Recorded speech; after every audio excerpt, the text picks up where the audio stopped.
다 함께 기도 드리심으로 종료 주일 예배를 하나님께 드리겠습니다. 이 땅 가장 낮은 곳으로 임하시어 어린 나귀를 타고서 예루살렘 향하신 주님, 호산나 외치며 종려가지 흔들던 군중 속에 주님이 찾으시던 그 사람 되게 하옵소서. 겉옷을 벗어 안장을 만들어 드린 그 사람, 옷을 깔고 나뭇가지를 길에 편 그 사람, 주님의 십자가를 대신 진 그 사람들처럼 주님께 가진 것을 내어놓게 하시고 이웃의 고난에 동참하게 하시며 십자가의 죽음을 이기신 주님처럼 죽음의 권세를 이기는 부활의 증인이게 하옵소서. 그날 주님을 향한 환호성을 잊은 채 십자가에 못 박으라는 아우성을 기억합니다. 삶의 고비, 인생의 여정에서 저희들의 믿음이 변치 않게 하옵소서. 하나님 나라의 일꾼으로 살아갈 때 지치지 않는 새 힘을 허락하시고 이웃을 향한 나눔과 섬김을 행할 때에 시험 들지 않는 넉넉함을 허락하옵소서. 그늘진 땅, 눈물과 슬픔이 가득한 곳, 가난한 삶의 자리에서 부활의 아침을 기다리며 예수 그리스도의 이름으로 기도드립니다. 아멘. 나는 전능하신 아버지 하나님 천지의 창조주를 믿습니다. 나는 그의 유일하신 아들 우리 주 예수 그리스도를 믿습니다. 그는 성령으로 잉태되어 동정녀 마리아에게서 나시고 본디오 빌라도에게 고난을 받아 십자가에 못 박혀 죽으시고 장사된 지 사흘 만에 죽은 자 가운데서 다시 살아나셨으며 하늘에 오르시어 전능하신 아버지 하나님 우편에 앉아 계시다가 거기로부터 살아있는 자와 죽은 자를 심판하러 오십니다. 나는 성령을 믿으며 거룩한 공교회와 성도의 교제와 죄를 용서받는 것과 몸의 부활과 영생을 믿습니다. 아멘. 주님의 성령 지금 이곳에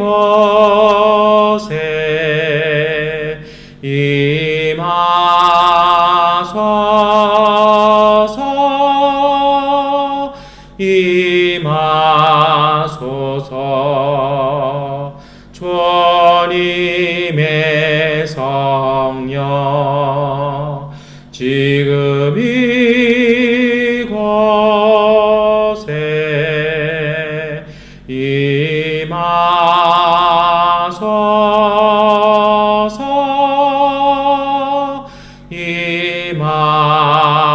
임하소서. 할렐루야 할렐루야 할렐루야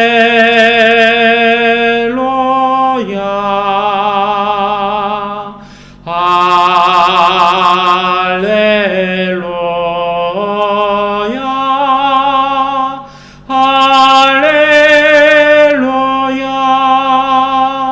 할렐루야 할렐루야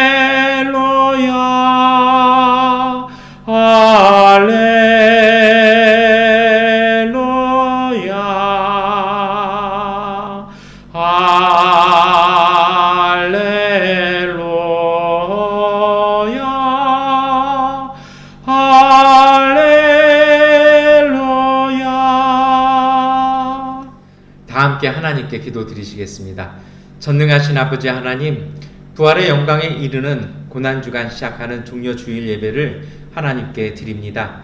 주님, 이 예배를 드리며 오늘 우리가 예루살렘 그 성 안으로 그 사람들의 환호와 그 사람들의 배신과 제자들의 부인과 사람들의 저주를 바라보며 그 환호성을 들으며 입성하셨던 예수 그리스도의 그 마음, 그 사랑, 그 자비를 기억하게 하여 주시옵소서. 오늘 우리의 삶 속에서도 세상의 여러 가지 일들 속에서 흔들리지 아니하며 하나님께서 오늘 우리를 부르신 하나님 나라의 부르심과 우리에게 주셨던 사랑의 그 사명들 그리고 섬김의 자리들 그것을 기억하며 모든 어려움들을 묵묵히 떠안고 하나님을 바라보고 걸어가는 그 믿음으로 예배에 참여하는 하나님의 가족들 되게 하여 주시옵소서. 주님, 오늘 우리에게 은혜 주시기를 원합니다. 성령께서 우리에게 바른 믿음과 바른 은혜를 주셔서 세상의 환호와 그 떠들썩한 분위기에도 휩싸이지 아니하고 묵묵히 자신의 길을 걸어가셨던 그 주님의 인내와 하나님의 아들 예수 그리스도의 그 성품을 우리의 마음속에 담아 오늘 우리도 우리의 삶의 자리 가운데 묵묵한 믿음의 발걸음 걸어가게 하여 주시옵소서. 하나님, 눈앞에 보여지는 상황이나 환경이 아니라 하나님의 부르심 앞에서 진중한 발걸음 되게 하시옵소서. 그 한 발자국 한 발자국을 우리가 믿음으로 내디딜 때에 하나님께서 우리를 이끄심을 믿으며 하나님과 손 맞잡으며 함께 걸어갈 수 있는 주님의 가족들 되게 하여 주시옵소서. 그래서 아버지 하나님, 불안하고 끊임없이 변하는 이 세상에 좌우 흔들리는 사람들이 아니라 하나님, 이 땅의 평화와 이 땅의 길과 이 땅의 발음과 오름을, 그리고 복음의 말씀을 전할 수 있는 평화의 사람들로, 하나님 나라의 은총 전하는 사람들로 굳건히 설 수 있는 우리 교회 가족들 되게 하여 주셔서 우리가 살아가는 이 땅 가운데 오늘 우리가 지고 간 십자가를 굳건히 세우게 하여 주심으로 부활의 영광에 동참하는 하나님의 가족들 되게 하여 주시옵소서. 그 마음으로 예배를 드리며 고난주간을 시작합니다. 이 한 주간의 여정 동안 우리 주 예수 그리스도와 하나 된 마음으로 살게 하여 주시고 걷게 하여 주시옵소서. 하나님, 혼란한 세상에 귀 닫고 이제 주님의 음성에 귀 기울이게 하여 주시고, 하나님, 여러 가지 흔들리는 이 세상에 눈 감고 하나님 나라의 크고 놀라운 은총의 역사 가운데 눈 뜰 수 있는 우리 교회 가족들 되게 하여 주셔서 하나님의 때 은총의 시간들을 준비하며 부활의 영광을 참여할 수 있는 우리 교회 가족들의 삶과 그 신앙, 그 믿음 되게 하여 주시옵소서. 하나님, 우리의 모든 간구와 기도와 제목들을 주 앞에 드리오니 주께서 받아주시고 우리 가운데 응답하여 주시옵소서. 하나님, 흔들릴 때마다 주 앞에 엎드리게 하여 주시고 기도할 때마다 하나님께서 새롭게 하여 주시는 그 은총이 우리 가운데 역사하고 넘쳐남을 소망하며 주님 앞에 나아가게 하여 주시옵소서. 우리 주 예수 그리스도의 십자가의 은총이 오늘 우리를 모든 곤란함과 죄와 고통과 사망의 그 어둠으로부터 해방시키셨음을 하나님, 우리가 다시 되뇌이게 하여 주시고 그 믿음으로 빛을 향하여 빛된 발걸음 걸어갈 수 있도록 도와주시옵소서. 우리가 사는 이 땅 가운데 평화를 주시옵시고 오름과 바름이 이 땅 가운데 온전히 세워지게 하여 주셔서 하나님, 이 땅의 권력자들이 부끄러움을 알게 하여 주시고 이 땅의 모든 사람들이 지혜로 그 하나님의 평화, 하나님의 공의로 이뤄가는 그 발걸음들을 지혜 안에 걸어갈 수 있도록 소망을 더하여 주시옵소서. 오늘 우리가 이 믿음을 가지고 주 앞에 예배드리며 말씀을 읽고 고백하며 찬양 드리오니 오늘 우리의 고백 가운데 응답하여 주시고 우리의 찬양과 이 예배를 받아 주시옵소서. 예수 그리스도의 이름으로 기도드립니다. 아멘. 우리 기도를 들어주소서. 간절히 비오니 우리 기도를 들어주소서. 응답해 주소서. 우리 기도를 들어주소서. 간절히 비오니 우리 기도를 들어주소서. 응답해 주소서. 구약 성서의 말씀을 봉독해 드리겠습니다. 이사야서 50장 4절부터 10절까지의 말씀을 세 번역본으로 봉독해 드리겠습니다. 주 하나님께서 나를 학자처럼 말할 수 있게 하셔서 지친 사람을 말로 격려할 수 있게 하신다. 아침마다 나를 깨우쳐 주신다. 내 귀를 깨우치시어 학자처럼 알아듣게 하신다. 주 하나님께서 내 귀를 열어주셨으므로 나는 주님께 거역하지도 않았고 등을 돌리지도 않았다. 나는 나를 때리는 자들에게 등을 맡겼고 내 수염을 뽑는 자들에게 뺨을 맡겼다. 내게 침을 뱉고 나를 모욕하여도 내가 그것을 피하려고 얼굴을 가리지도 않았다.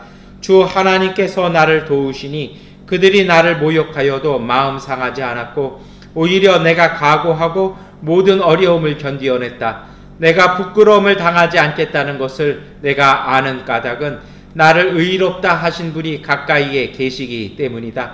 누가 감히 나와 다투겠는가? 함께 법정에 나서보자. 나를 고소할 자가 누구냐? 나를 고발할 자가 있으면 하게 하여라. 주 하나님께서 나를 도와주실 것이니 그 누가 나에게 죄가 있다 하겠느냐?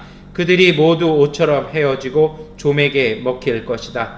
너희 가운데 누가 주님을 경외하며 누가 그의 종에게 순종하느냐? 어둠 속을 걷는 빛을 모르는 사람이라도 주님의 이름을 신뢰하며 하나님께 의지하여라. 아멘.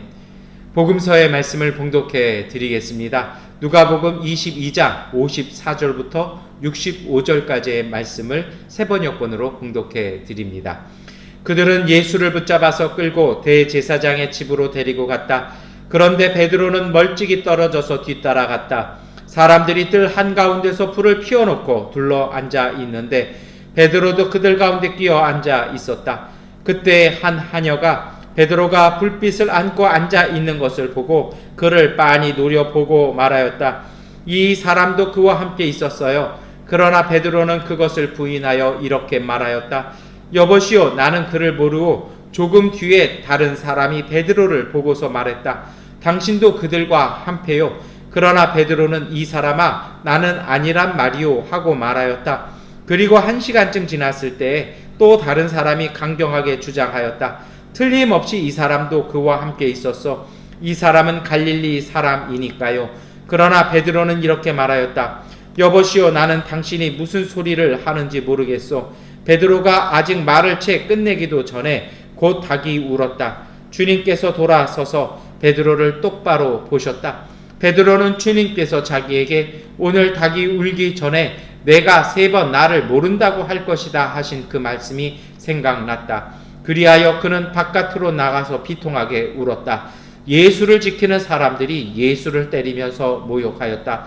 또 그들은 예수의 눈을 가리고 말하였다. 너를 때린 사람이 누구인지 알아맞추어 보아라. 그들은 그 밖에도 온갖 말로 모욕하면서 예수에게 욕설을 퍼부었다. 아멘.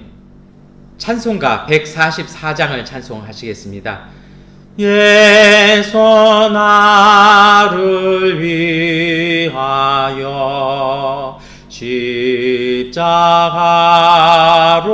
질 때 세상 죄를 지시고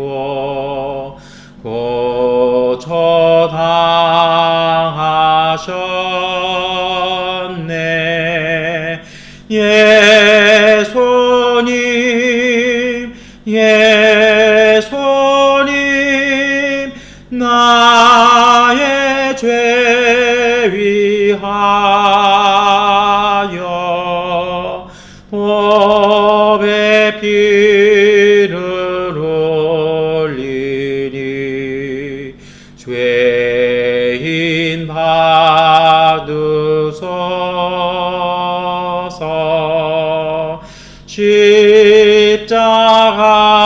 십자가를 지시면 무슨 죄가 있나.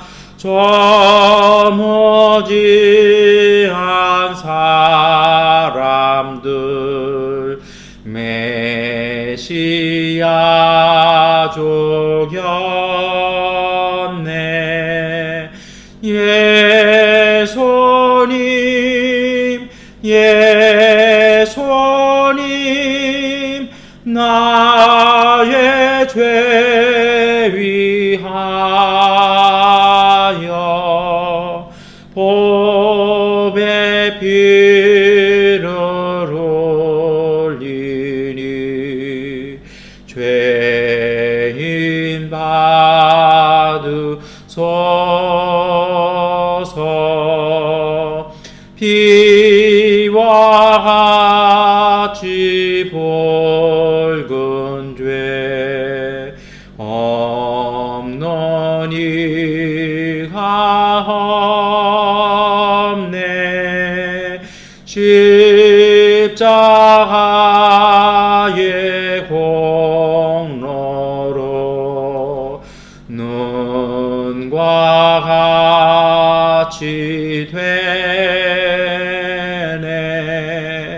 예수님 예수님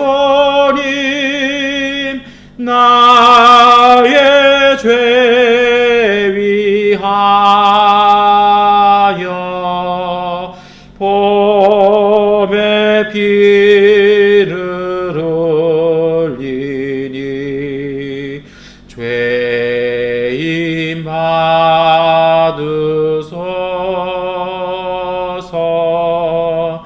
아름답다 예수여 나의 좋은 친구 예수 공로 아니면 영원 형벌 받네. 예수님 예수님 나의 죄 위하여 봄에 비를 흘리니 죄인 받으소서. 아멘. 서신서의 말씀을 같은 목소리로 봉독하겠습니다. 빌립보서 2장 5절부터 11절까지의 말씀 우리 함께 읽겠습니다. 여러분 안에 이 마음을 품으십시오. 그것은 곧 그리스도의 예수의 마음이기도 합니다. 그는 하나님의 모습을 지니셨으나 하나님과 동등함을 당연하게 생각하지 않으시고 오히려 자기를 비워서 종의 모습을 취하시고 사람과 같이 되셨습니다. 그는 사람의 모양으로 나타나셔서 자기를 낮추시고 죽기까지 순종하셨으니 곧 십자가에 죽기까지 하셨습니다. 그러므로 하나님께서는 그를 지극히 높이시고 모든 이름 위에 뛰어난 이름을 그에게 주셨습니다. 그리하여 하늘과 땅 위와 땅 아래 있는 모든 것들이 예수의 이름 앞에 무릎을 꿇고 모두가 예수 그리스도는 주님이시라고 고백하여 하나님 아버지께 영광을 돌리게 하셨습니다. 아멘. 참여하겠습니다. 이 말씀 따라 사는 동안 지치지 않게 하시고 이 말씀 따라 사는 동안 주님 나라 임하소서. 이 말씀 따라 사는 동안 지치지 않게 하시고 이 말씀 따라 사는 동안 주님 나라 임하소서.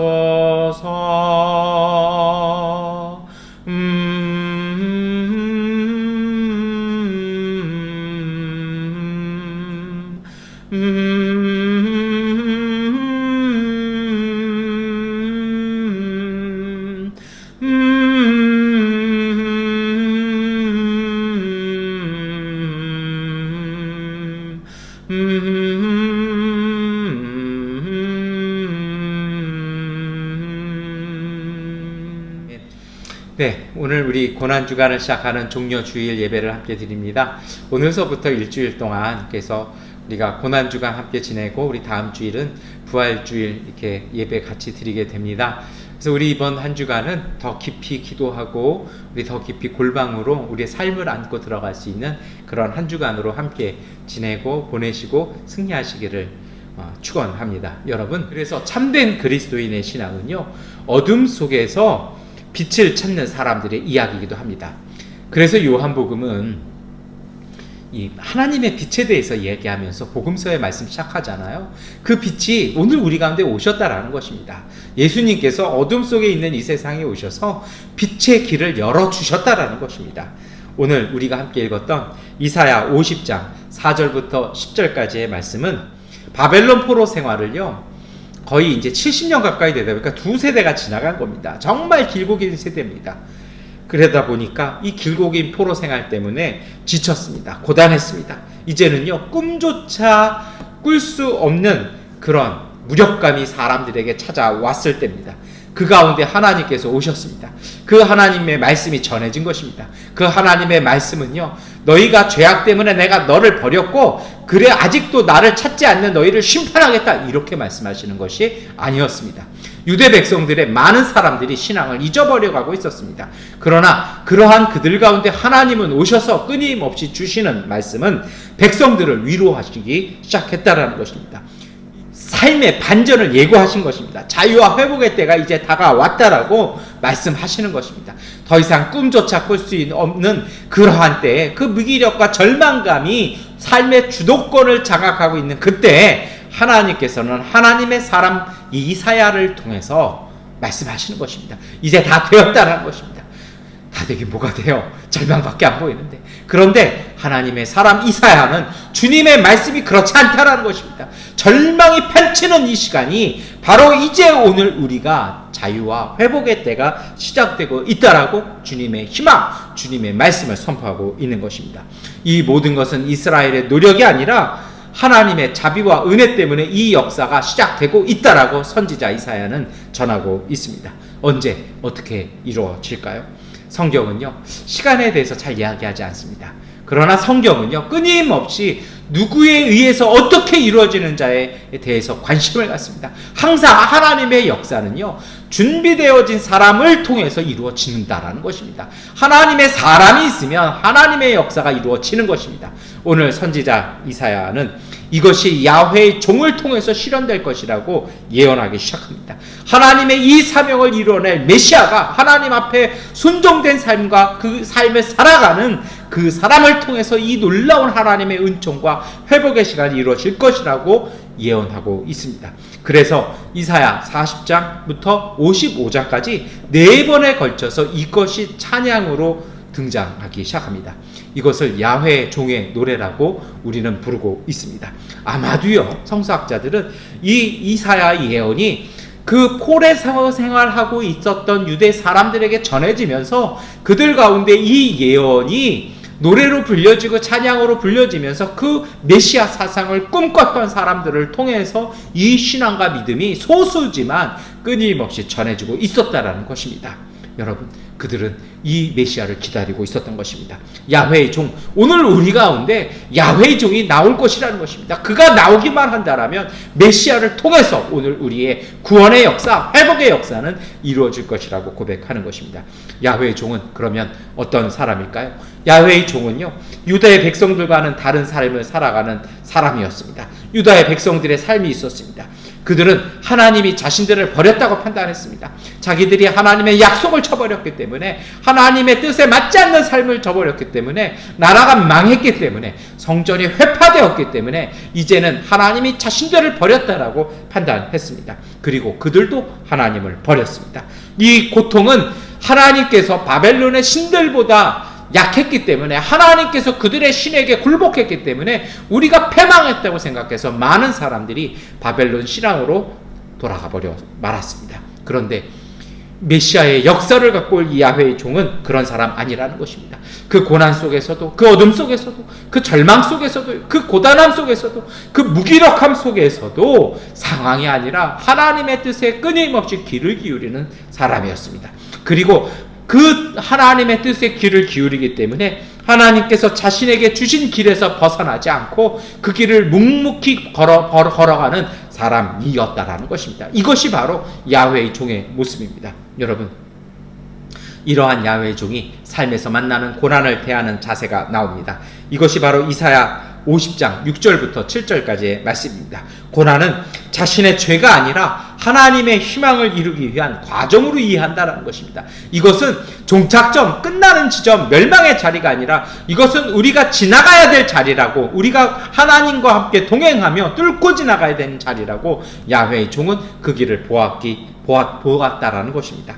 죄가 없기 때문에 피할 이유가 없다라는 것입니다. 죄가 없는 것은 자신들이 무죄한 것이 아니라 하나님의 자비가 자신과 함께 있기 때문으로 그렇게 보는 것입니다. 그래서 하나님에 대한 절대적인 신뢰를 가지고 하나님에 대한 순종과 주님의 도우심을 간구하며 그 삶 속에서 믿음의 길을 걸어가는 것입니다.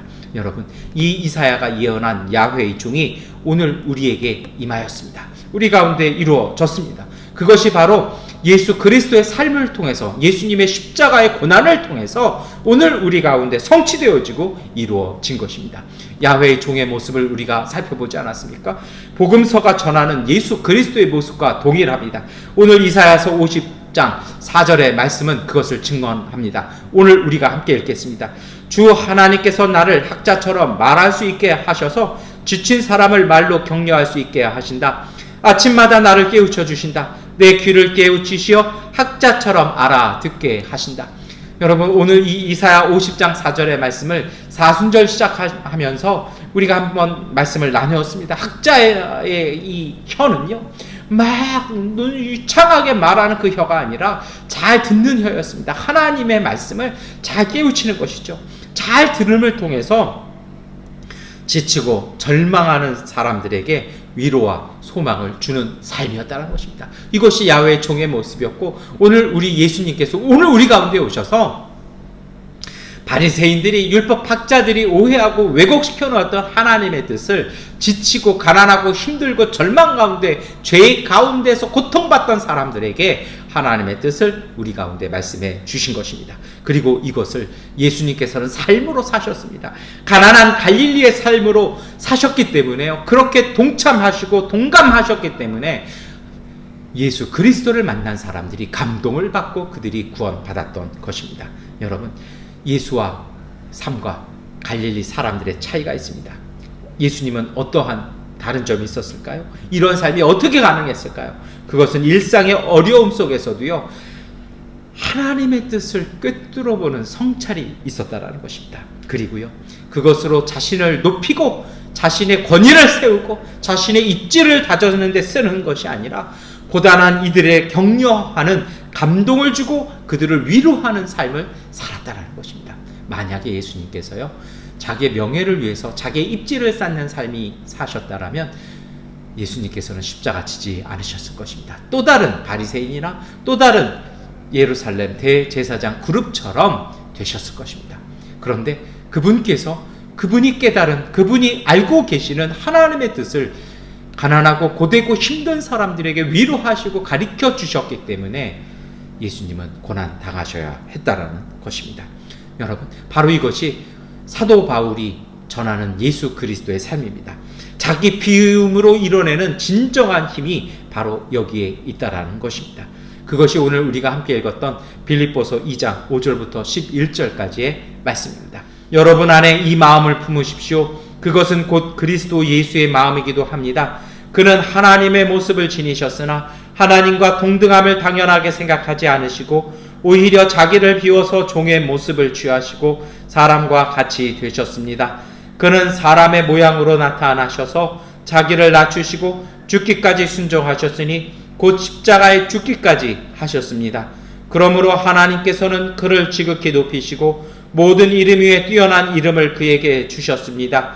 그리하여 하늘과 땅 위와 땅 아래에 있는 모든 것들이 예수의 이름 앞에 무릎을 꿇고 모두 예수 그리스도는 주님이라시라고 고백하여 하나님 아버지께 영광을 돌리게 하셨습니다. 아멘. 여러분, 오늘 우리가 읽었던 이 말씀은 그리스도의 찬가라고 불립니다. 초대교회의 찬송가 가사였던 것으로 학자들은 보고 있습니다. 여러분, 이게 왜 중요하냐고요? 이게 야훼의 종의 삶의 모습이었습니다. 이것이 예수님의 삶이었습니다. 어떤 삶입니까? 제가 말씀드렸던 것처럼요, 자기를 내리는 것입니다. 우리가 예수의 마음을 품자고 얘기하잖아요. 예수님께서도 오늘 우리에게 자기 십자가 지고 따라오라고 말씀하셨습니다. 우리가 져야 될 십자가 뭘까요? 그것이 바로 이것입니다. 오늘 우리를요 낮추는 것입니다. 우리를 낮추어서 우리 옆에 고난당하는 이들과 함께 있는 것입니다. 여러분, 우리가 고난주간 시작되었잖아요. 이 고난주간 동안 많은 분들이 정말 신앙의 여정들을 걸으십니다. 특별 기도도 하시고, 커피를 끊으시는 분도 있고, 인터넷을 끊으시는 분도 있고, 즐거움을 끊으시는 분들도 있습니다. 저는 오늘 우리 교회 가족들이요, 이 마음으로 이 빌립보서 2장 5절부터 11절까지의 말씀을 따라 살았으면 좋겠습니다. 우리 자신을요 낮추고 우리를 비우고 정말 그리스도의 마음을 우리 마음속에 담아서 우리가 우리의 주변 이웃들과 함께 아파하고 함께 웃는, 정말 이 땅의 사람들의 그 절망, 이 당혹스러움, 그들의 이 좌절된 고통 속에 우리가 함께 이 땅에서 호흡하며 기도하는 것으로 이 고난주간 함께 보냈으면 좋겠습니다. 그것이 바로 예수님께서 오늘 우리가 사는 이 땅 가운데 오신다라면 예수님은 그렇게 하실 것입니다. 그리고 이 속에서 지쳐있고 절망하고 위로하는 우리의 이웃들을 향해서 위로해 주시고 함께 하실 것입니다. 그래서 여러분, 이러한 일들을 하기 위해서 양곤에 남아있는 우리 교회 가족분들을 위해서 기도해 주시기 바랍니다. 오늘 우리 교회는 그러한 사명과 그러한 삶을 살라고 하나님께서 이곳 가운데 세우셨습니다. 여러분, 오늘 이 빌립보서 2장 5절부터 11절에 이 그리스도의 창가는 예수님의 높아지심이 아니고요, 낮아지신 것을 찬양합니다. 그것이 바로 위대한 것이라는 것입니다. 이것 때문에 찬양 받으신다라는 것입니다. 오늘 우리도 마찬가지입니다. 우리 이름이 유명해지고 높아지면 좋아 보이잖아요. 그게 아니라는 겁니다. 우리가 낮아졌을 때 하나님께서 우리를 높이시는 이 신앙의 은총을 우리가 다시 한번 고백하고 믿음의 삶으로 살아갔으면 좋겠습니다. 정말 진정성 있는 낮아짐이 있어야 됩니다. 그냥 형식적으로 말로 하는 낮아짐 아니고요, 그 허위의식적인 그러한 낮아짐 아니고요, 연약하고 힘 없는 이들과의 일치하는 삶을 살아야 합니다. 우리의 이 땅의 사람들, 이곳에 이분들과요 함께 아파하고 있어요. 그것을 이겨내고 우리가 위로하는 삶, 그리고 희망을 주는 삶을 우리가 살아야 할 것입니다. 오늘 우리 교회의 사명이 바로 이것입니다. 그래서 오늘 우리 교회는 이 양곤 한가운데 있는 것입니다. 하나님의 구원의 역사는요, 힘이 없어지는 것에서 시작합니다. 세상은요, 힘을 가지려고 별의별 짓을 다 합니다. 그런데 참 놀라운 것은 하나님의 역사는 항상 힘 없는 것에서 시작합니다. 그래서 작은 아이의 도시락에서 하나님의 놀라운 역사가 시작되지 않았습니까? 이 작은 역사, 그래서 힘을 얻으려고 하는 것이 아니라 힘이 빼앗겨서 좌절하고 슬퍼하는 자리 속에 하나님을 소망하며 다시 그 일상을 평안으로 희망을 향해서 걸어나가는 발걸음통에 주님의 놀라운 은총이 우리 가운데 역사하시는 것입니다. 여러분, 이제 우리는 이 종려 주일 예배로 고난주간을 시작합니다. 교회 전통의 의미가 있습니다. 왜 고난주간을 시작하는 날을요, 이 종려주일 예수님께서 다 가면서 막 사람들 환호하잖아요. 왜 그렇게 시작할까요? 그것은 나름대로의 신학적인 고백이 있기 때문입니다. 고난 중심으로 보지 않았습니다. 아이고, 예수님께서 그 길을 시작하시네. 그렇게 보지 않아요. 뭘 보는 것이냐면요, 그래서 우리가 호산나 다윗의 자손이요, 이 찬양을 다시 고백하고, 올해는 우리가 그 말씀을 읽지 않았습니다만 그것을 함께 고백하고 호산나 다윗의 이름으로 오시는 이여 호산나라고 찬양하지 않는 이유는요, 찬양하는 이유는요, 고난을 뚫고 이루어지는 승리에 초점을 보는 것입니다. 예수님께서는 죽으러 가시는 것이 아니라 예수님께서는 승리하러 가셨다라는 것입니다. 예수님께서는 낙심해서 그 길 가신 것이 아니라 예수님께서는 당당하게 그 승리를 보시고 걸어가셨다는 것입니다. 여러분, 6월절에는요 예루살렘에 두 가지 행진이 있었던 것입니다. 로마군과 제국의 행진이 있었습니다. 원래 로마군은 예루살렘 성 바깥에 주둔해 있다가 6월절이 되면 이 반란이 일어날까봐 안토니 요새라는 곳으로 그때 주둔합니다. 그때 들어갈 때 얼마나 멋지고 얼마나 당당하고 얼마나 위험을 갖추고 무기를 동원해 가면서 탁탁탁 들어갈까요? 왜요? 그렇게 해서 사람들로 하여금 공포감을 갖게 하는 것입니다. 이것이 바로 제국의 평화였습니다. 그런데 그와 상반된 입장이 있었습니다. 예수님이시죠. 나귀를 타고 들어가시지 않습니까? 그래서 이것을 전하는 누가는 예수님의 이 행진에 의미를 부여합니다. 그리고 고백하는 것이죠. 로마 제국의 화려한 행진을 언급하지 않지만 그와 유사하게 누가는 우리에게 전하고 있는 것입니다. 로마 제국 군대가 쫙 입장하면 어떻게 해요?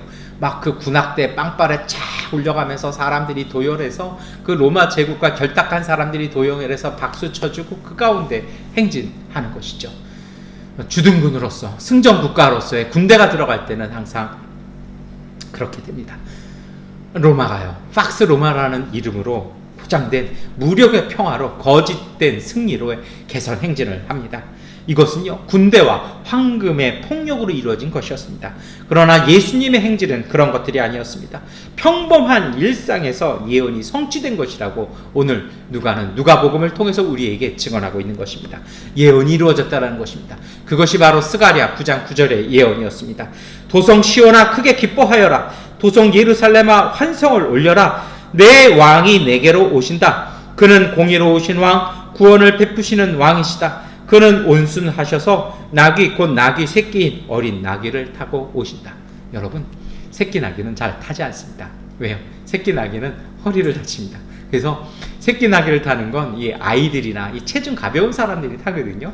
이 나귀 어린 거 딱 타면, 우리나라도 옛날에 그랬어요. 송아지 막 이렇게 시골에서 타면 막 이렇게 어른들이 막 혼냈거든요. 예수님께서 다 크신 분이 나귀도 왜소한데 새끼 나귀 얼마나 작았을까요? 되게 좀 그렇죠. 볼품없는 거죠. 왜 타신 거예요? 스스로를 굉장히 낮춰버리신 것입니다. 아마도 권력자들 입장에서는요, 되게 보고 웃었을 겁니다. 아, 저 꼴이 뭐냐? 그런데 구약 성경은 이것을 예언하고 있었습니다.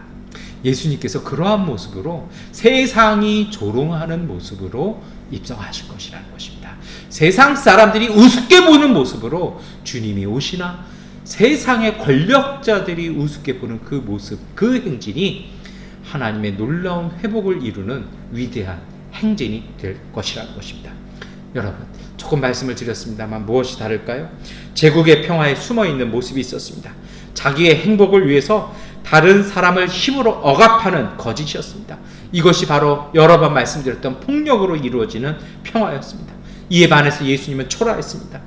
모두의 행복을 위해서 자기 자신을 웃음거리로, 조롱거리로 내놓는 그 행진을 예수님은 작심해서 스스로 시작하셨습니다. 오늘 우리가 함께 보았던 복음서의 마지막 구절 생각하지 않습니까?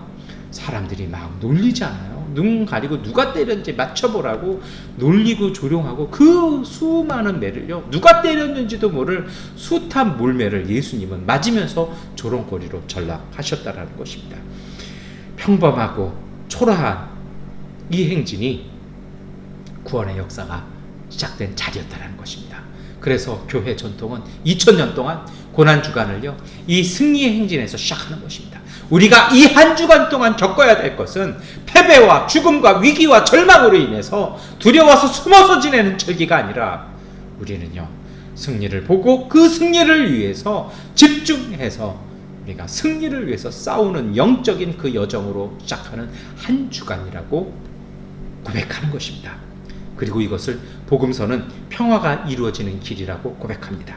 강함을 과시하는 강함이 아니라 약함으로 성실하게 이어가는 일상의 평화의 능력을 증언하는 것입니다.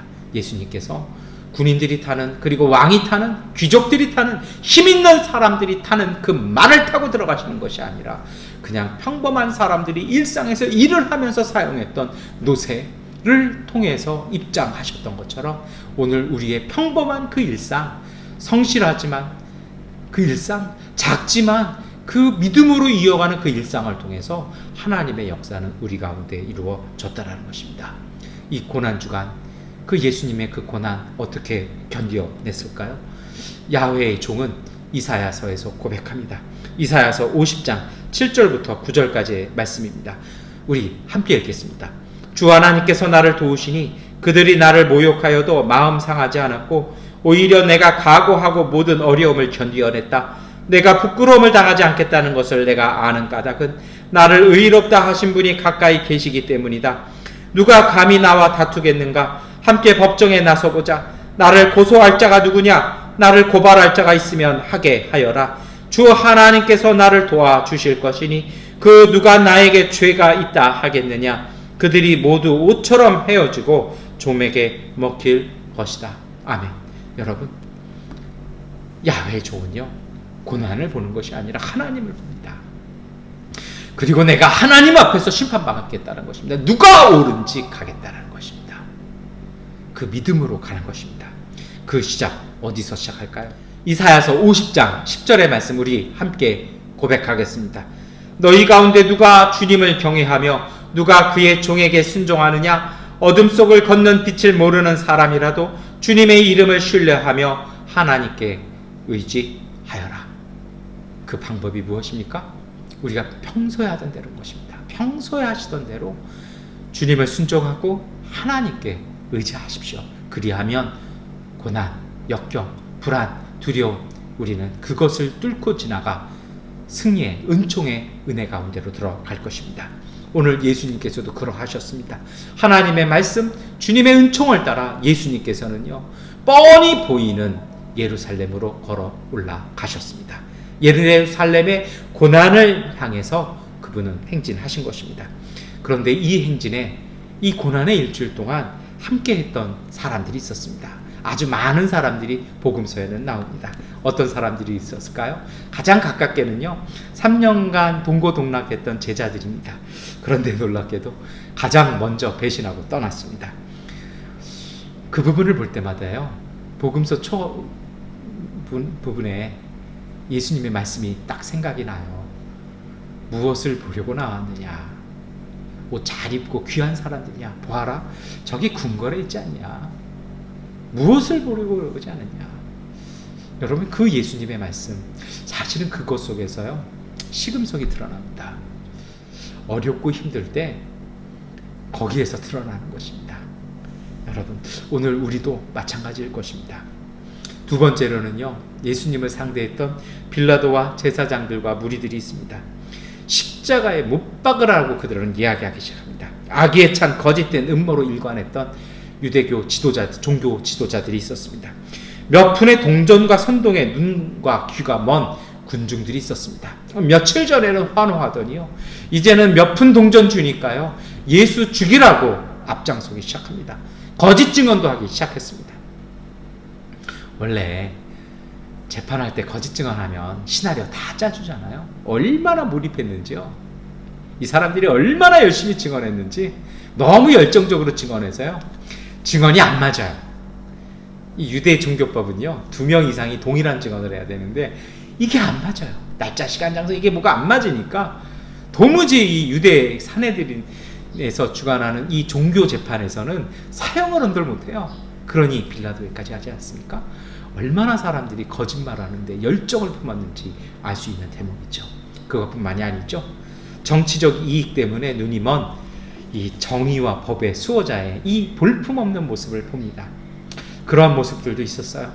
정말 이게 오늘 우리 시대를 살아가면서 신앙 앞에서, 정의 앞에서, 하나님 앞에서 만나는, 그 믿음 생활하면서 만나는 우리의 일상이기도 합니다. 그런데 참 놀라운 건요, 소수지만 예수님의 고난에 동참했던 사람들이 있었습니다. 구레네 시몬이 있었어요. 정말 자인지 타인지 모르겠지만 예수님의 십자가를 대신 지고 갑니다. 그것뿐만이 아니죠. 그동안은요, 이름도 나오지도 않고 잘 나오지도 않았던, 복음서에서 한두 번 정도 언급되지도 않았던 여인들이 그 길을 같이 갑니다. 끊임없이 같이 가면서 끊임없이 눈물로 같이 가지고 끊임없이 그 길을 보며 끊임없이 동참해 줍니다. 오늘 우리가 함께 읽었던 말씀 기억하십니까? 거기에 정말 이 가슴을 찌르는 듯한 말씀이 있잖아요. 베드로가 예수님을 3번째 부인합니다. 오늘 복음서가 뭐라고 말씀하십니까? 베드로가 3번을 딱 부인하는 그 순간 예수님과 눈이 딱 마주쳤습니다.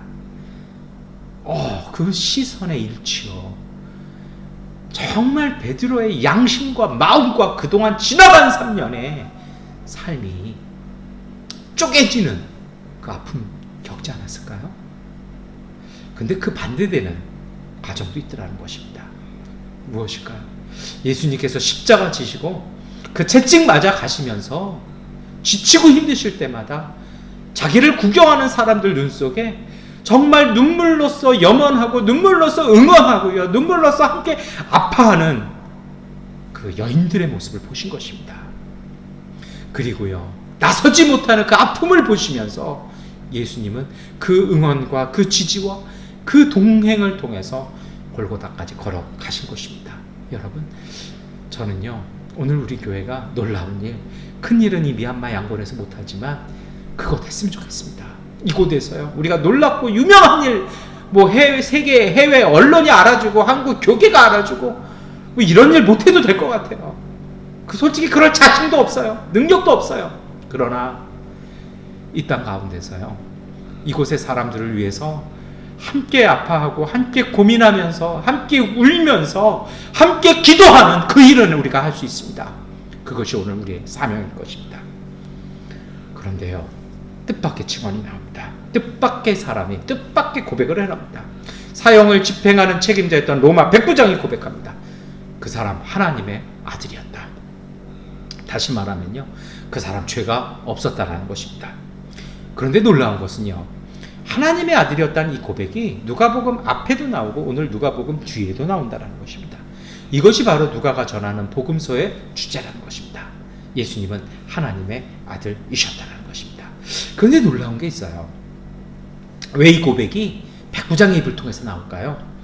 하나님의 아들이 무엇을 선택했냐라는 것입니다. 하나님의 아들이 기적과 힘과 능력을 선택한 것이 아니라 죄 없는 하나님의 아들의 선택은 십자가였다는 것입니다. 억울한 고통이었다는 것입니다. 억울한 고난이었다는 것입니다. 세상의 반대 속에서도 하나님의 길은 그것이었다는 것이었습니다. 이것이 바로 야훼의 종이 걸어가는 길이었습니다. 세상의 길과 하나님의 길은 다르다라는 것입니다. 절대 군중과 대조되는 이 소수의 사람들의 고백과 예수님과의 그 동행, 그것을 바라보면서 오늘 이 종료주의를 지내면서요, 이 고난주간을 함께 보내면서 우리는 고백해야 됩니다. 우리는 어느 자리에 서 있습니까? 우리는 어떤 자세를 취하고 있습니까? 우리는 어떤 선택을 하고 있습니까? 이것이 신앙의 진정성을 결정짓는 오늘 우리의 일상 속에서의 선택일 것입니다. 보기 힘들어서, 보기 무서워서 떠나가버리고 도망가버리고 잠시 눈을 감는 것이 아니라 위력하지만 눈을 맞추고 함께 울고 함께 힘들어하면서 함께 울어줄 수 있는 그 마음, 그 믿음, 여러분, 하나님의 역사는 거기에 시작되는 것입니다. 그것이 바로 기도입니다. 하나님은 이 기도를 통해서 역사하십니다. 대세나 이익이 아니라 옳음과 바름을 선택하는 그러한 믿음의 길 걸어가야 할 것입니다. 여러분, 그런데 놀라운 것이 이어서 나오기 시작하지 않아요? 우리가 시간상 복음서의 말씀을 다 읽지 않았습니다.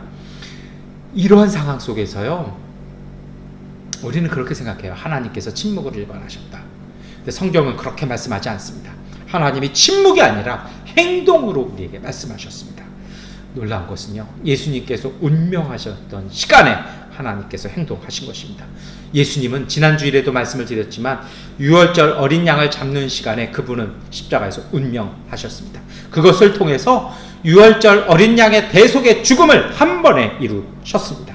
공간복음서는 이것을 증언합니다. 그리고 누가복음 23장 45절은 이렇게 증언합니다. 해는 빛을 잃었고 성전의 휘장은 한가운데로 찢어졌다. 하나님께서 성전의 휘장을 찢어버리셨다는 것입니다. 예수님께서 억울하게 죄가 없으신데도 고난당하시고 숨을 거두시는 순간 하나님은 침묵하지 않으시고 하나님은 역사에 오늘 우리 가운데 역사하셨다는 것입니다. 휘장이라는 것이 어떤 것일까요? 그것이 그냥 아무나 가서 쭉 찢으면 되지 않나요? 이렇게 생각하시는 분들도 있어요. 예전에 저도 그렇게, 그게 누가 찢었다고 또 이렇게 또 유대교인들이 얘기할 수 있는 거 아닌가? 막 제가 그런 의문을 가졌거든요. 그래서 봤더니요, 이 휘장이 쉽지 않습니다. 일단은 이 휘장이 어디에 있습니까? 성소와 지성소, 그러니까 예배드리는 자리와 지성소를 구별하는 게 휘장이에요. 그래서 지성소는요, 함부로 못 들어가요. 제사장들마저도 1년에 딱 한 번, 하루 대속죄일만 대제사장만 딱 들어갈 수 있는 것이죠. 그래서 이거는 만지지도 못하는 겁니다. 제사장들이 예수님을 고발했는데 그들이 가서 이걸 어떻게 할 수 있었을까요? 불가능합니다.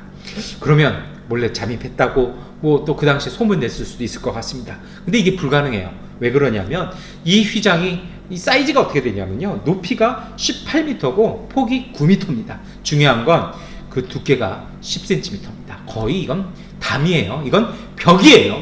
이거 의미하는 게 뭔지 아십니까? 죄가 있는 자는 지나갈 수 없다라는 것입니다. 제가 담이라고 말씀드렸잖아요. 이거 인간의 힘으로 이거 찢는 건 거의 불가능합니다. 그런데 하나님께서 그 인간들이 만들어 놓은 담벼락을 부숴 버리실 것입니다. 하나님께서요, 지성소 휘장 찢어버리시고요, 그것을 통해서 사람들로 하여금 이제 이런 것은 필요 없다라고, 이것은 아니다라고 하나님께서 오늘 우리에게 선포하신 것입니다.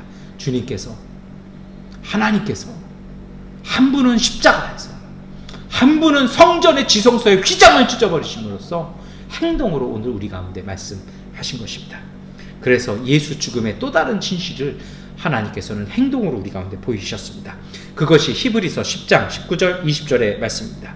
그러므로 형제자매 여러분, 우리 함께 읽겠습니다. 우리는 예수의 피를 힘입어 담대하게 지성소에 들어가게 되었습니다. 예수께서는 휘장을 뚫고 우리에게 새로운 살 길을 열어주셨습니다. 그런데 그 휘장은 곧 그의 육체입니다. 예수님의 죽으심으로 그 담벼락, 그 구분이 사라졌다는 것입니다. 새로운 성전이신 예수 그리스도를 통해서 하나님의 은혜가 오늘 우리 가운데 임재해 나라는 것입니다. 우리가 믿는 믿음은 바로 이것입니다. 이제 그러니 우리도 예수님께서 새롭게 놓으신 그 길 따라 우리는요, 승리와 부활을 보고 그것을 바라보고 오늘 우리의 삶의 한가운데로 복음 들고 나가야 할 것입니다. 예수님께서, 그리스도께서, 야훼의 종 되신 하나님의 아들이 새로운 길을 여셨습니다. 하나님의 평화를 우리 가운데 주신 것입니다. 이 고난주간 우리가 예수님과 동행하면서 우리가 받을 정말 놀라운 상급은 바로 이 평화라는 것입니다. 그리고 이것이 바로 예수의 복음입니다. 하나님께로 가는 길을 막아버린 인간의 장벽을 무너뜨린다는 것입니다. 하나님께서 오늘 우리 가운데 새 길을 열어주셨다는 것입니다. 우리의 상황이나 우리의 환경이 우리를 갉아먹고 우리를 옥죄어도 그것이 끝이 아니라 하나님께서 새 길을 여셨으므로 주님이 주시는 그 평화의 길 걸어가자라는, 갈 수 있다는 겁니다. 그리고 걸어가자라는 것입니다. 여러분, 그래서 우리는요, 믿음과 희망과 기쁨을 가지고 가는 것입니다.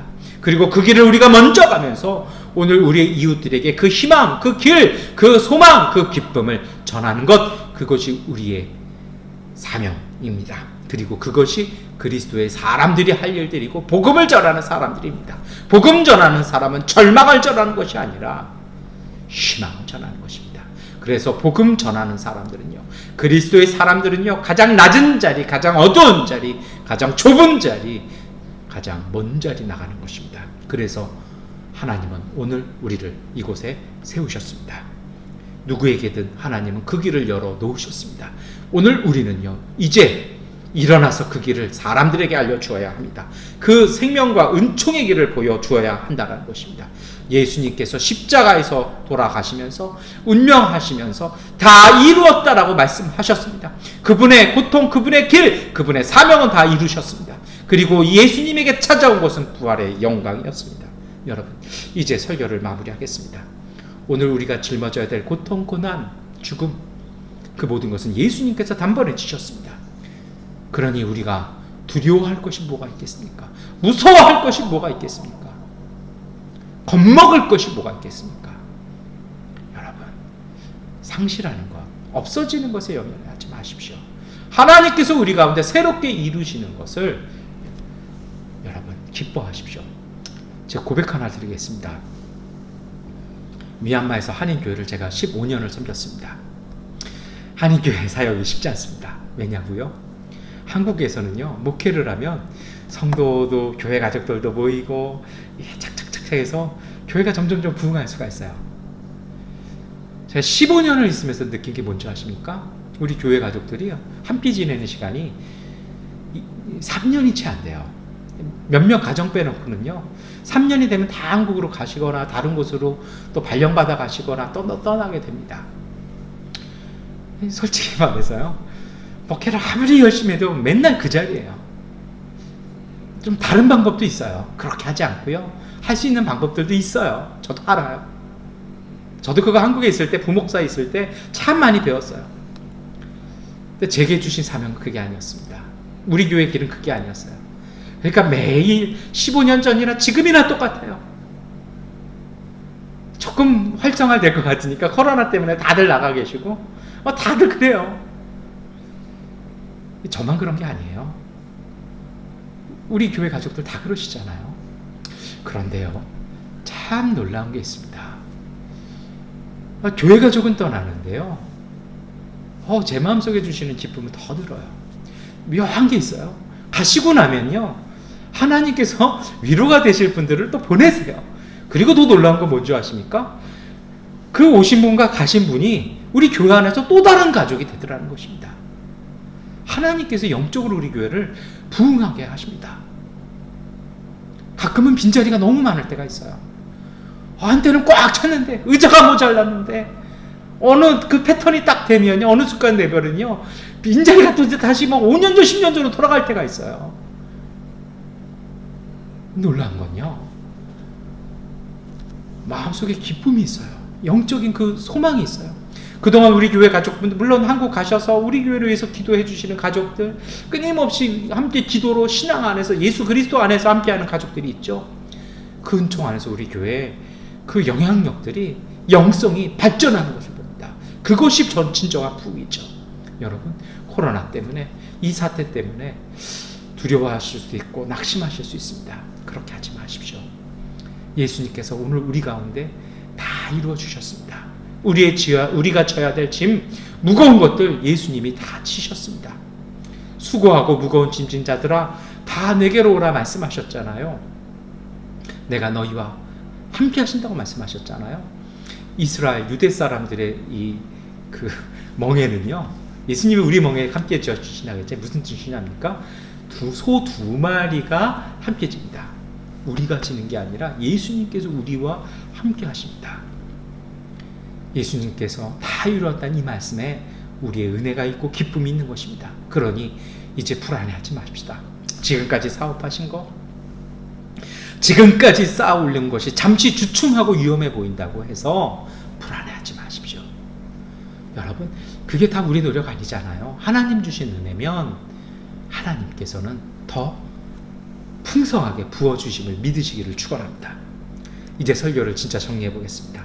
모든 세상을 향한 완벽한 구원이 완성된 것입니다. 예수님의 고난, 그 십자가 안에서 이루어졌습니다. 오늘 우리는요, 종려주일로 고난주간을 시작하는 이 시작점에 서 있습니다. 예수님께서 새롭게 만들어 놓으신 이 길의 여정을 시작하면서 그 삶의 발걸음을 예수님과 함께하는 그 시작의 여정 되시기를 축원합니다. 강함을 자랑하는 왕이 아니라 약함으로 꿋꿋하게 진리를 따르는 구원과 은총의 삶으로 일상을 살아가는 한 주간의 여정 되시기를 축원합니다. 진정한 힘은 사랑이며 사랑을 실천하는 길은 십자가임을 마음과 삶에 담아내시기를 축원합니다. 십자가의 묵직한 걸음이 부활의 영광으로 이어지는 그 믿음의 선택이, 그 신앙의 고백이 오늘 우리 앞에 놓여 있습니다. 그러한 고백 앞에 고백하고 승리의 걸음 걸어가시기를 축원합니다. 예수님께서는 자신을 따라오라고 오늘 우리를 초대해 주셨고 불러 주셨습니다. 이제 그 초대와 부르심에 응답하셔서 생명과 평화의 길로 예수 그리스도의 복음의 그 승리의 기쁨의 그 길 걸어가시기를 축원합니다. 기도하겠습니다. 전능하신 하나님, 죄도 없이 십자가에 못 박히신 그리스도의 모습을 기억하며 가슴 한켠에 슬픔의 가시가 박히는 계절, 너무 죄가 많아 부끄러운 나를 메운 바람 속에 맡기고 모든 것을 향해 화해와 용서를 청하고 싶은 은총의 사순절, 고난주간의 시작 종료 주일입니다. 호두껍질처럼 단단한 집 속에 자신을 숨겼던 죄인이지만 회심하기에 너무 늦었다고 슬퍼하지 않겠습니다. 다시 시작하기에 너무 늦었다고 말하지 않겠습니다. 우리 모두 나무처럼 고요히 서서 많은 말을 줄이고 주님의 목소리에 귀 기울이게 해 주십시오. 나무처럼 깊숙이 믿음의 땅에 뿌리를 박고 세상을 끌어안되 맑은 지혜를 지니게 하여 주옵소서. 매일의 삶 속에 일어나는 오늘 우리의 근심과 아픔을 잊어버리고 숨은 그림 찾듯이 이웃의 근심과 아픔을 찾아내어 도움의 손길을 펴는 넓은 사랑을 지니게 해 주십시오. 현란한 불꽃과 같은 죄의 유혹에서 도망치지 못하고 그럭저럭 살아온 날들을 기도를 게을리하고도 정당화하며 보고 듣고 말하는 것에서 절제가 부족했던 시간들, 이웃에게 쉽게 화를 내며 참을성 없이 행동했던 지난날의 잘못에서 마음을 돌이키지도 않고 주님을 만나려고 했습니다. 진정한 뉘우침도 없이 적당히 새날을 맞으려고 했던 나쁜 버릇을 용서하여 주옵소서. 이젠 다시 사랑으로 회심할 시간이 되었고 그렇게 하나님께서 불러주셨습니다. 절망에서 희망으로, 교만에서 겸손으로, 불목에서 용서로 새로운 길을 가야 하지만 주님의 도우심 없이는 항상 멀기만 한 길 같아 보입니다. 이제 다시 사랑으로 마음을 넓히며 사랑의 길을 걸을 수 있도록 도와주시고 오늘 우리를 붙잡아 주시고 이끌어 주옵소서. 오직 사랑 때문에 피 흘리신 예수와 함께 오늘을 마지막인 듯이 깨어 사는 봉헌의 기쁨으로 부활을 향한 사랑의 길을 끝까지 피 흘리며 갈 수 있도록 주님 도와주시고 성령께서 능력 더하여 주옵소서. 예수 그리스도의 이름으로 기도드립니다. 아멘. 찬송가 150장 찬송하시겠습니다.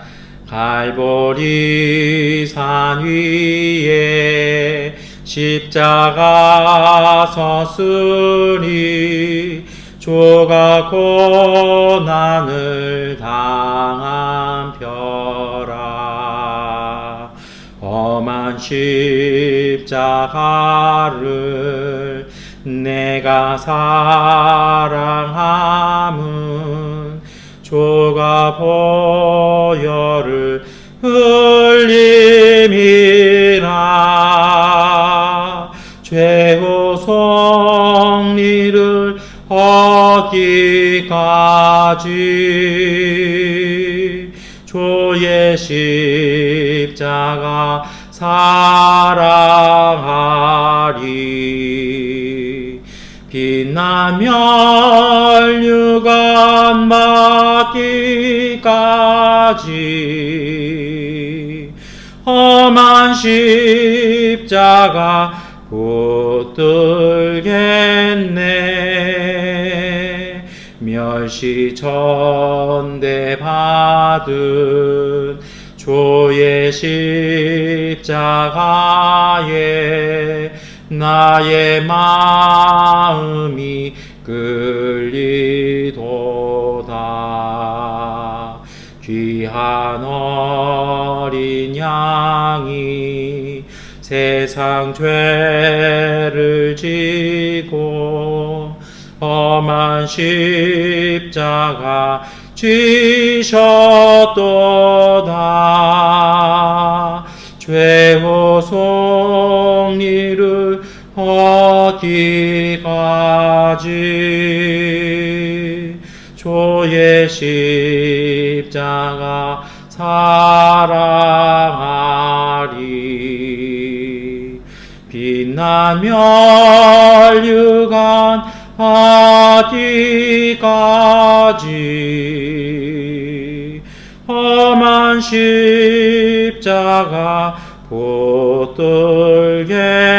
붙들겠네. 험한 십자가에 주가 흘린 피를 믿는 마음으로 바라보니 나를 용서하고 내 죄 사하시려 주가 흘리신 보혈이라. 죄후 속리를 얻기까지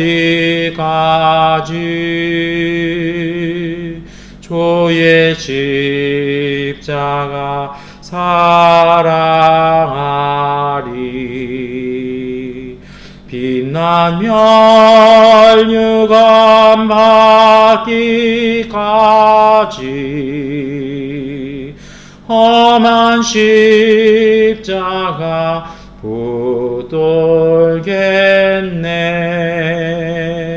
주님 예비하신 나의 번향집에 나를 버르실 그날까지 영광 존에 계신 우리 주와 함께 내가 죽도록 충성하리. 죄와 승리를 얻기까지 주의 십자가 사랑하리. 빛난 멸류관 받기까지 험한 십자가 붙들겠네. 네, 교회 소식 말씀드리겠습니다. 우리 말씀과 기도로 이 고난주간 함께 보내셨으면 좋겠습니다. 우리 다음 주일 예배는 부활주일 성찬 예배로 우리 드리겠습니다. 우리 다 함께 주기도문송 찬송하시겠습니다. 하늘에 계신 아버지 이름 거룩하사 주님 나라 임하시고 도시 이루어지이다. 일용할 양식 주시고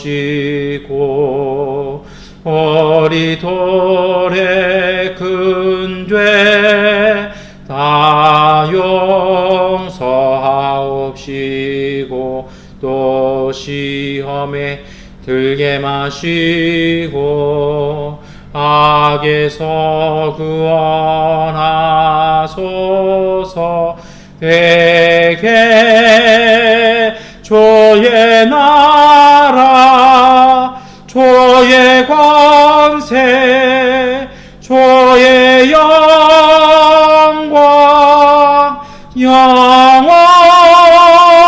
영원히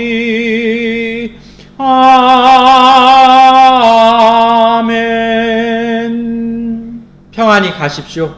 만일 무엇인가를 포기하는 것이 당신을 위해 그리도 많은 것을 포기하신 우리 주님께로 당신을 더 가까이 데려다 준다면 그 무엇인가를 기꺼이 포기하십시오. 그러나 그분께 한층 더 가까이 가기 위하여 무엇인가를 취하십시오. 누군가의 죄의식이나 질병 혹은 죽음의 공포를 꼭 껴안으십시오. 그것을 함께 나눔으로써 그것을 당신의 고난주간 희생제물로서 하나님께 봉헌하십시오. 그리고 이 고난주간 기간 동안에 믿음과 소망과 사랑이 하나님의 역사하심 가운데서 당신 안에서 자라나기를 기도하십시오. 당신의 이 성장이 하나님을 위한 것이 되게 하십시오. 그분은 우리의 무거운 짐들을 지셨고 우리의 슬픔들을 감싸 안으셨으며 심지어는 당신의 외아들이 십자가에 처형되는 큰 아픔까지도 감수하셨습니다. 지금은 우리 주 예수 그리스도의 은혜와 아버지 하나님의 극진하신 사랑하심과 보혜사 성령님의 위로와 인도하심이 종료주일로 시작되는 고난주간 동안 예수 그리스도와 함께하는 영적인 여정을 통해 우리 가운데 새 길을 여시고 그 길을 따라 평화와 생명을 주시는 복음의 삶을 살기로 결단하는 미얀마 한인연합교회 가족들 가운데 넘치도록 함께 하시기를 간절히 축원하옵나이다. 아멘. 주님의 평화가 우리와 함께 우리 이웃 가운데 하나님께서 함께 하십니다. 이것으로 종료 주일 예배를 마치겠습니다.